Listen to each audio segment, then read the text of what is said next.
Listening, Section 1. You will hear a man who runs a recruitment agency talking to a young woman looking for a job. First, you have some time to look at questions 1 to 6. Pause the recording for 30 seconds.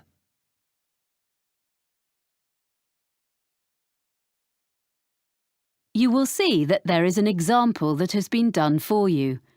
On this occasion only, the conversation relating to this will be played first.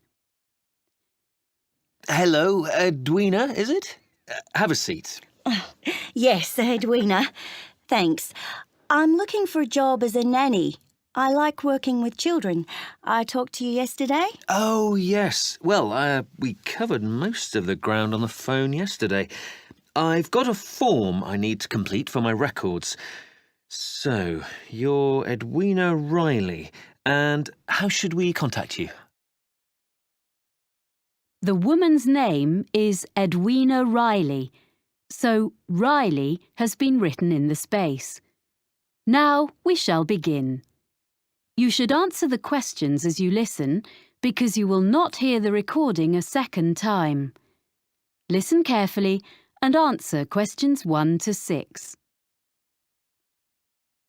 Hello, Edwina, is it? Have a seat. Yes, Edwina.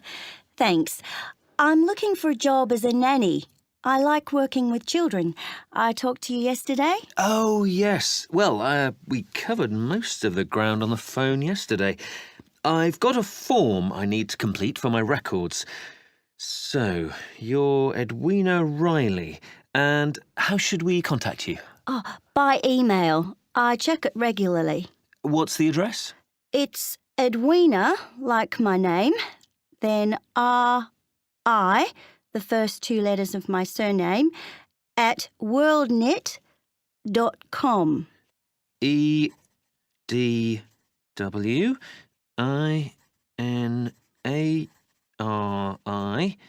at worldnet.com? Yes. Good. And you're from Australia? Actually, I'm a New Zealander. Oh, I'm sorry. I bet it's really irritating being told you're an Australian. Like Canadians being asked what part of the States they're from. I'm used to it. It happens to us all the time. And now, you said on the phone that you could bring me some references. One from someone who's known you in a professional capacity and one personal one. Oh, yeah. Here's one from John Keane, who was the manager at the Play Centre in Wellington, where I worked for 3 years after I left school. It's got all his contact details on. Thank you. So, this was your last employer? Yes, apart from a bit of waitressing recently, but that was just temporary. I'm sure John will answer any questions if you contact him. We do run checks, yes. And a personal reference? Oh, you can contact the friend of my mother's I'm staying with here in London, Eileen Dorsini. She's a professor. She's known me all my life because she used to be our neighbour back home when she was a primary school teacher there. Now she's working here at the Institute of Education. Oh, good. I've got her contact details here for you. Thanks. I think I have some jobs to suit you. Oh, do you have any practical qualifications, by the way? Life-saving, music, anything? I've got an up-to-date first aid certificate. I did a course when I was working. That's good. First aid. Anything else? Well, I've got a driving licence, as I told you on the phone, but that's not special, you said. Almost everyone needs that, really. I've got a sailing qualification. It's a certificate of competence. So you're a yachtswoman? I love sailing. Well, I'll note you have a certificate. Before you hear the rest of the conversation, you have some time to look at questions 7 to 10. Pause the recording for 30 seconds.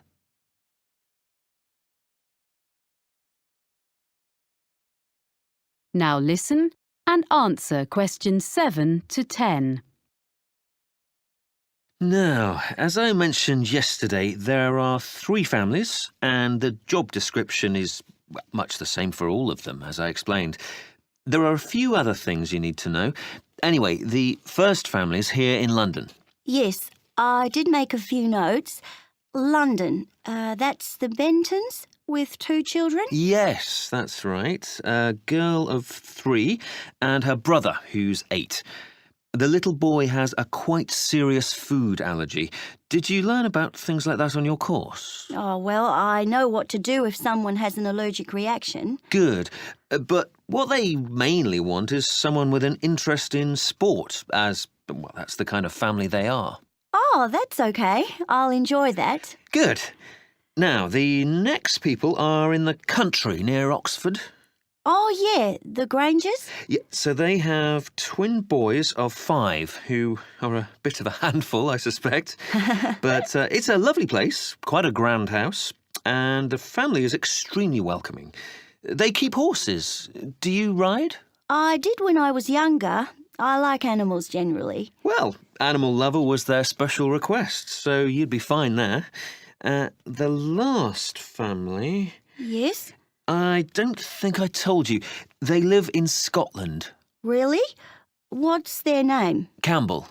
Oh, yes. And they have 4 girls under 10? That's it. They have a lovely city flat and they own a small island. Wow! Actually, you might get on with them very well. They particularly wanted someone who would be prepared to cook when they go camping on the island. Camping would really suit me, and I'm used to taking my turn doing the food, but it is a long way from London. Yeah, well, you can think about it. Then, as soon as I've checked your references, we can arrange for you to talk to all of the families. Right. Thanks very much. Thank you. I'll email you as soon as I can. That is the end of section 1. You now have half a minute to check your answers. Pause the recording for 30 seconds. Listening, section 2. You will hear a woman talking to a group of people who are looking round a sports and leisure centre. First, you have some time to look at questions 11 to 14. Pause the recording for 30 seconds.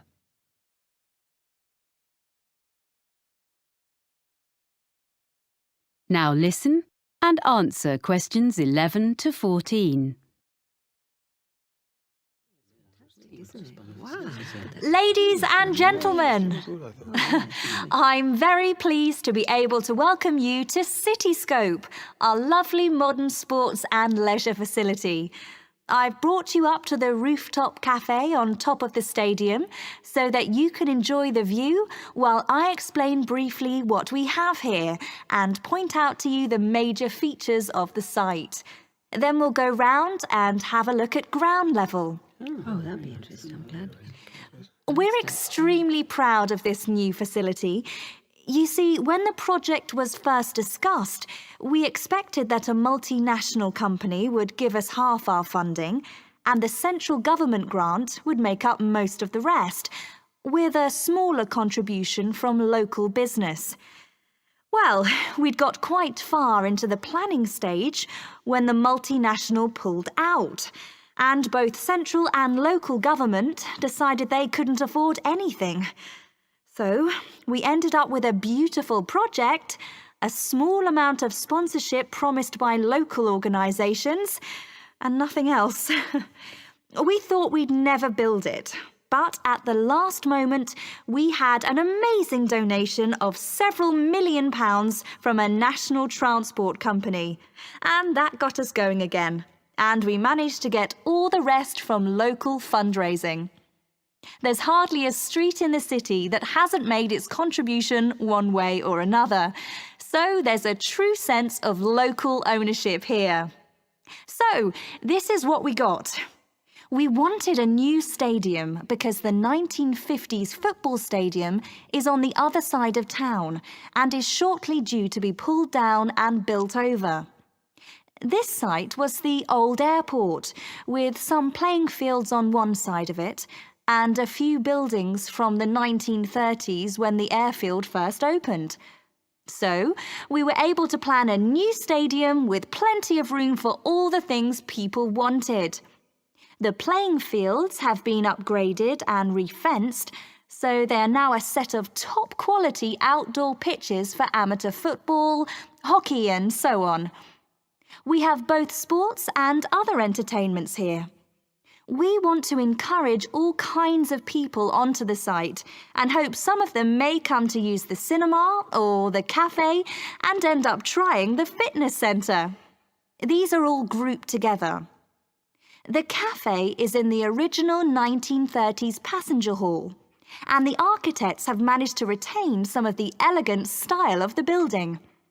The other buildings, like the control tower, which would have made a great feature, and the aircraft hangars, which we had hoped might house the fitness centre, were unfortunately not structurally sound enough to preserve. So, everything else is newly built, opened in 2010. Before you hear the rest of the talk, you have some time to look at questions 15 to 20. Pause the recording for 30 seconds.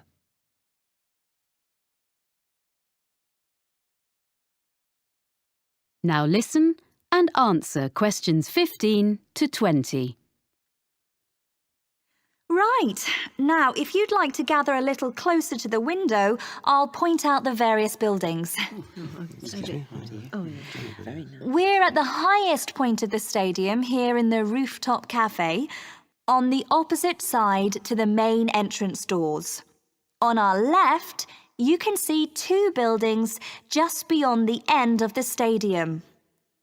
The closest one is the business centre, used for meetings and conferences and so on, which provides a good source of revenue for the upkeep of the sports facilities. And next to the business centre, the bigger building is the hotel, which is rented from us by an independent company. As you see, they are served by the perimeter road, which runs round 3/4 of the site. Now, coming round to the front of the building, immediately in front of the entrance, that circular open space at the end of the road is the transport hub. From here, there are buses and a monorail link to the free car park, about 10 minutes from here, but you can't see that. There's also a large secure cycle park. Oh, and disabled parking, of course. People find it's very convenient and it keeps the site virtually car-free. OK, now if you look as far as you can over to the right, beyond the buildings, you can see our outdoor pitches, which I mentioned earlier. Between the pitches and the entrance is a little kind of pedestrian plaza. Are you with me? OK, with the cinema in the building furthest away from us, next to the pitches. Then there's the 10-pin bowling between the cinema and the road. Near the far end of the perimeter road and between the mini roundabout and the pitches, there's our fitness centre with all kinds of equipment and a small pool and changing rooms for teams using the pitches. Then, joined onto the stadium, next to the entrance, is a range of small shops, which all specialise in sports equipment, clothes, shoes. They sell toys and so on as well, all that sort of thing. They seem to be doing well. As you see, the service road goes right round, but we keep the traffic and the pedestrians well apart. So it's all very relaxed round the plaza, popular with families. And just in front of the bowling is our lovely restaurant. You can see it from here. It's that building on the plaza between us and the bowling. It's open all day and in the evenings. There's quite a queue there at weekends, I'm pleased to say. So, now you've got the layout, we can go and have a closer look at everything. Oh, nice. That is the end of section 2. You now have half a minute to check your answers. Pause the recording for 30 seconds. Listening, section 3. You will hear two people called Chloe and Ivan talking about a business studies course. First, you have some time to look at questions 21 to 25. Pause the recording for 30 seconds.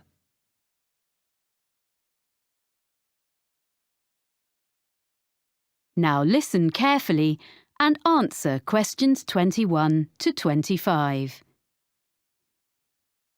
Oh, hi, Ivan. Oh, hi, Chloe. I'm glad I bumped into you because I've been looking at this prospectus about courses at the university. I'm thinking of doing a business studies degree. Isn't that what you're doing? Yes, I'm about to start my 3rd year. I think you'd enjoy it. Is there something on the course that you're not sure about? Well, you know I've been working for a publisher for the last 4 years as a production assistant. That will be really valuable experience because a lot of people go to university straight from school and don't have that kind of background. Yeah, I know. And I'm used to dealing with figures and percentages and things, but it's been a while since I've sat down and put my ideas into an essay. I was never that good at it, and I'm not sure I can do it now. But you did okay at school, so I'm sure you'll soon get into it again. I was worried about different things when I started, like if I'd be able to use all the computer programs. But you only really need the basics. You have to do a lot of presentations, and I thought that would be hard. But we'd actually had such a lot of practice at school, it was fine. But did you find writing essays easy? It was okay, but I was hopeless at getting them in by the deadline. And I was always late for lectures, so I had to work hard at that, and I tend to be early now. It's good that you've sorted yourself out before you go and get a job, or you might not have it very long. I think the course looks really interesting. It is. And it also gave me the chance to spend 6 months working in a local business last year.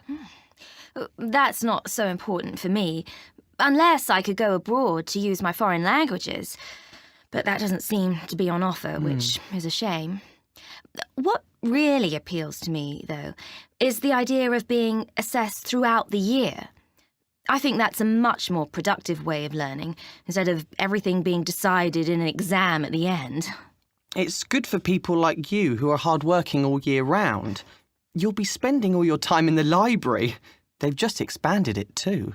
That's good. Well, yes and no. They've made the study area bigger, but it means they've taken some of the magazines and periodicals away. So I think it was better as it was. The university is expanding all the time, and there are lots of new courses coming next year. Well, that's great news, isn't it? It means the college will have a better reputation, as more people will hear about it. So that's good for us. I agree, but they really need to add more lecture rooms, as we often have lectures in tiny rooms. Well, you obviously think overall it's a good place to do a degree. I should probably go and have a look round. Well, it's holidays now, and there's not much going on there. Oh, so it's probably not worth going in now. But you could email my tutor. I know he'd be happy to answer any questions. I can give you his email address. I looked at quite a lot of other universities and read loads of prospectuses, but I thought this one was the best. Before you hear the rest of the conversation, you have some time to look at questions 26 to 30. Pause the recording for 30 seconds.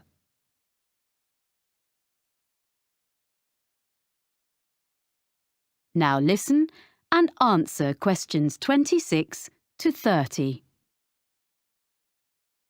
I was a bit unsure about all the different subjects you can choose on this course. Well, I can tell you a bit about them. There are some subjects you have to do and some that you can choose. The most interesting course I've done is public relations. From what I've read, it doesn't look very demanding. some of it is really just common sense. But it will be really useful if you want to go into marketing or advertising. That's true. But I need to find out a bit more about it first before I decide if it will really help me. It's difficult to tell from the prospectus. But you are interested in marketing? Oh, yes. Well, you can choose a marketing course. I wasn't very impressed with that course, actually. The tutor didn't make it very interesting. It's good to put on your CV that you've done a marketing course, though. So that would be a definite for me, and maybe I'd get a different tutor. What other courses did you choose?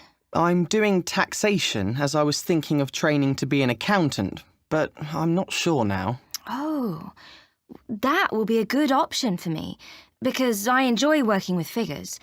Although I don't want to be an accountant, it'll be good to have an understanding of taxation, especially if I ever run my own business. Then there's the most popular course, which is human resources, and a lot of people seem to get jobs in that field.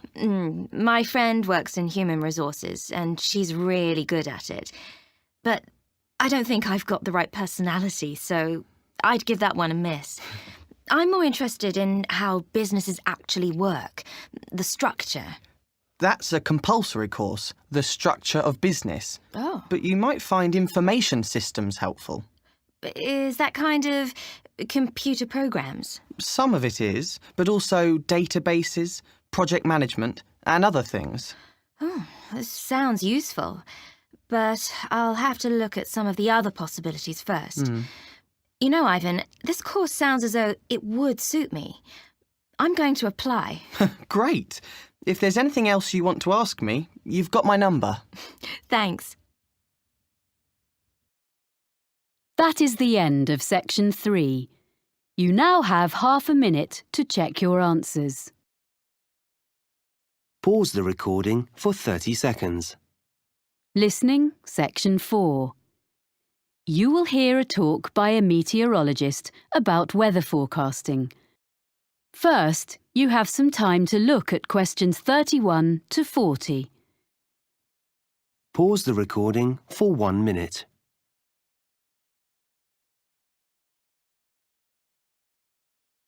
Now listen carefully and answer questions 31 to 40.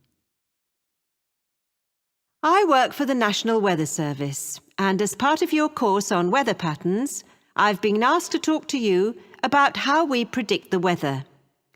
We're so used to switching on our TVs and getting an up-to-date weather forecast at any time of day or night that we probably forget that this level of sophistication has only been achieved in the last few decades, and weather forecasting is actually an ancient art. So I want to start by looking back into history. The earliest weather forecasts appeared in the 1500s in almanacs, which were lists of information produced every year. Their predictions relied heavily on making links between the weather and where the planets were in the sky on certain days. In addition, predictions were often based on information, like if the fourth night after a new moon was clear, good weather was expected to follow. But once basic weather instruments were invented, things slowly started to change. In the mid-15th century, a man called Nicholas Kuser, a German mathematician, designed a hygrometer which told people how much humidity there was in the air. To do this, Kuser put some sheep's wool on a set of scales and then monitored the change in the wool's weight according to the air conditions. A piece of equipment we all know and use is the thermometer. Changes in temperature couldn't really be measured until the Italian Galileo Galilei invented his thermometer in 1593. It wasn't like a modern-day thermometer because it had water inside it instead of mercury. In fact, it wasn't until 1714 that Gabriel Fahrenheit invented the first mercury thermometer. In 1643, another Italian, called Evangelista Torricelli, invented the first barometer which measured atmospheric pressure. This was another big step forward in more accurate weather predicting. As time went on, during the 17th, 18th and 19th centuries, all these meteorological instruments were improved and developed, and people in different countries began to record measurements relating to their local weather.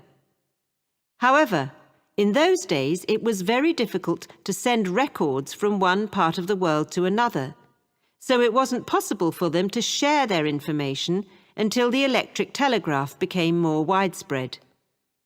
This meant that weather observations could be sent on a regular basis to and from different countries.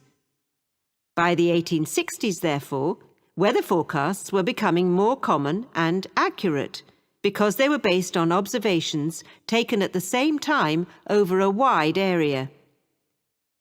In 1863, France started publishing weather maps each day. This hadn't been done before, and other nations soon followed. So that was the start of national weather forecasting. And I'll now tell you how we at the National Weather Centre get the information we need to produce a forecast.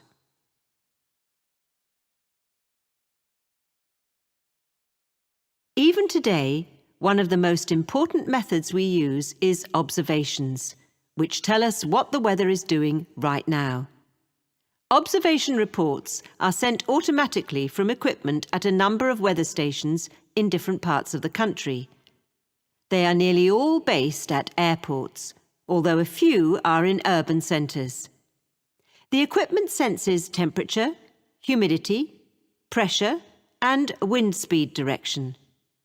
Meteorologists also rely really heavily on satellites, which send images to our computer screens. What we see on our screens is bright colours. Orange represents dry air, and bright blue shows moisture levels in the atmosphere. The satellites are located 22,000 miles above the surface of the Earth, and it's amazing that despite that distance, it's possible for us to make out an individual cloud and follow it as it moves across the landscape. In addition to collecting data from the ground, we need to know what's happening in the upper levels of the atmosphere. So a couple of times a day, from many sites across the country, we send radio sondes into the air. A radio sonde is a box containing a package of equipment, and it hangs from a balloon which is filled with gas. Data is transmitted back to the weather station. Finally, radar. This was first used over 150 years ago and still is. New advances are being made all the time, and it is one method for detecting and monitoring the progress of hurricanes. Crucial information is shown by different colours representing speed and direction. Radar is also used by aircraft, of course. All this information from different sources is put into computer models, which are like massive computer programs. Sometimes they all give us the same story, and sometimes we have to use our own experience to decide which is showing the most accurate forecast, which we then pass on to you. So, I hope next time you watch the weather forecast, you'll think about how we meteorologists spend our time. And maybe I've persuaded some of you to study meteorology in more depth. That is the end of section 4. You now have half a minute to check your answers. Pause the recording for 30